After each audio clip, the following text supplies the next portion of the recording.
Today we're going to dive into the art of writing a slow burn romance. When done right, a slow burn romance can captivate readers and viewers alike, building tension and anticipation as the two characters gradually fall in love. I mean, who can forget how skillfully Nora Ephron crafted the slow burn in You've Got Mail, or how you practically want to jump through your screen to get Mr. Darcy and Elizabeth on the same page in Pride and Prejudice. And then there's How to Lose a Guy in 10 Days and The Wedding Date. And these are two examples that I really enjoy that showcase how a slow burn can result in a piece of content that will always have a special place in my heart. But how do you create that slow burn effect? How do you keep your audience invested in the romance as the characters take their time in getting together? In this video, we'll explore some tips for writing a slow burn romance that could leave your readers or viewers swooning. Whether you're a novelist, a screenwriter, or simply a fan of romance, this video is for you. So hit that thumbs up button if you're ready to get started.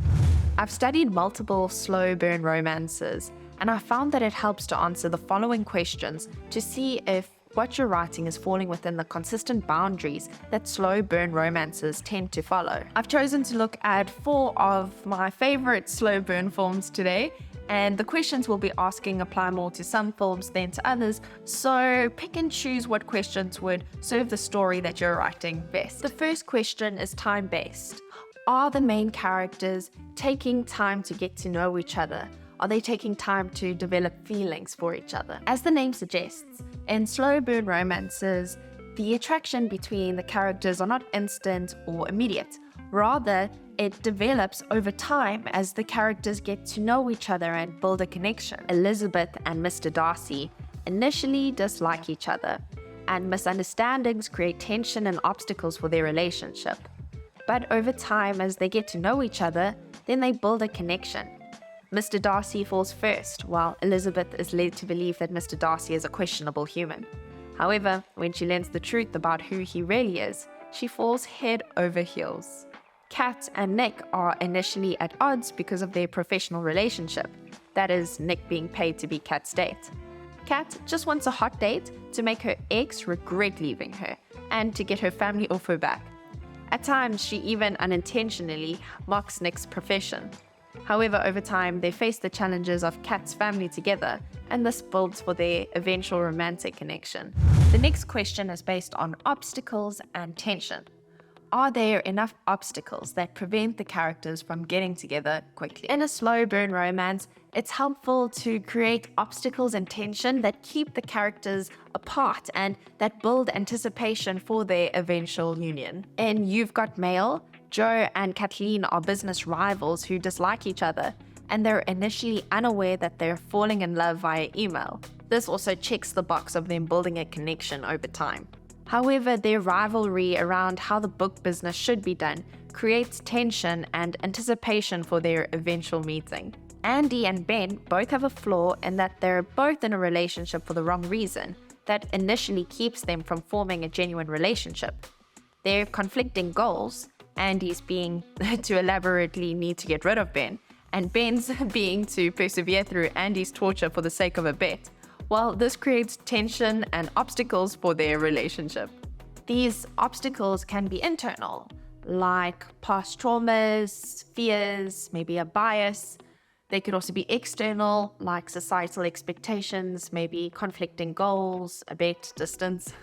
Regardless, these obstacles are what build that tension and that anticipation that makes it so much more exciting for when the leads do end up together at the end. In a slow burn romance, these obstacles or challenges, they stop the characters from being together right away. They serve as a purpose to put the relationship on ice for a bit. The next question you want to ask yourself is whether you are using small moments to build intimacy and connection. These moments can be physical, emotional, or even intellectual, but they should contribute towards the overall closeness between the characters. In You've Got Mail, Joe and Kathleen's email exchanges are a key way that they build intimacy and connection as they share their thoughts, their feelings, and their dreams with each other. Similarly, in The Wedding Date, we see Kat and Nick share some small moments that build intimacy, like when Kat opens up about her family, or when Nick has a rule about physical intimacy that Kat overrides. There's also a scene where they're dancing together. At first, they're not on the same page and actually rather frustrated with each other. However, as they move together, they connect. This, as well as other small moments, add up over time to create a strong emotional bond between these two characters. The next question that is helpful to answer is whether there is evidence that your characters are growing and changing, not only together in their love story, but outside of the love story as well. It's helpful to ask yourself whether their individual journeys are so strong that you don't even need the love story for them to be interesting as characters. In a slow burn romance, we want to buy into the individual journeys that our characters are going on. We want to see them overcome their fears, their weaknesses, and then end up with each other. In How to Lose a Guy in 10 Days, Andy is too focused on getting to the next step in her career. She's having a lot of fun and not interested in commitment, while Ben is too focused on winning a bet and not interested in a real relationship either. However, as they spend time together, they both learn to be vulnerable and to open up to love. And whereas they were quite self-focused at the beginning, they grow as individuals. This growth and change is essential to their eventual romantic connection. It deepens their connection and makes the end of the film more satisfying. In You've Got Mail, Joe and Kathleen grow as they learn from each other. Kathleen becomes bolder, fighting for what she wants. Joe, seemingly a tough guy, learns the truth of who Shopgirl really is, and at first, he's shocked. But instead of taking the easy route and running away, he takes the hits and allows Kathleen to tell him how she really feels about him, something that isn't common at the start of a relationship. In The Wedding Date, Kat and Nick both learn to be vulnerable and open to love, and they grow as individuals over the course of the film. Kat allows herself to get over her ex and to love again, and Nick, somewhat a relationship expert yet closed off to real relationships, allows himself to feel a deep connection with Kat. There are more questions that you could ask, but in order not to stretch this video out too long, the final question that is worth considering is whether there is more focus on the journey of your story as opposed to the destination. In slow burn romances, the journeys that we see the characters go on, getting to know each other, slowly falling in love, those are just as important as the final destination of where they do fall in love. In How to Lose a Guy in 10 Days, we watch them fake fall in love up until they travel to Ben's family home. The journey from then on sees them develop a real connection, which is ultimately torn to shreds when they both realize that their relationship is built on a lie. The journey from then on has you sitting at the edge of your seat as you hope that they grow into the people they need to be to make their relationship work. In The Wedding Date, we see Kat's journey where she learns that there are varying levels to betrayal. She almost loses the man she loves when she misreads his intentions, grouping his actions into the same as those who have put their own interests ahead of hers. She learns to say what she means and fights for what she wants. She also learns to forgive and to move on, ultimately allowing her to have a romance with Nick that we've all been rooting for.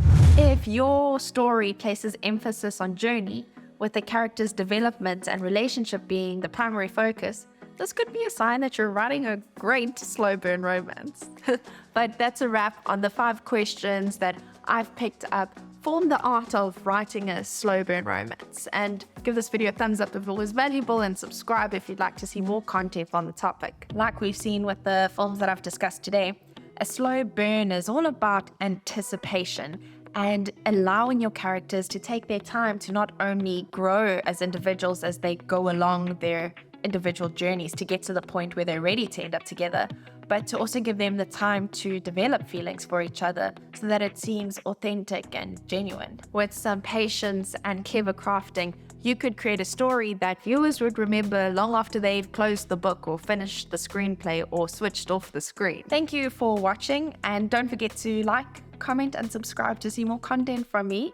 And if you enjoy romantic comedies, then I will leave a video for you in the end screen that I'm pretty sure you'll enjoy. So I'll see you in the next one. Take care. Bye.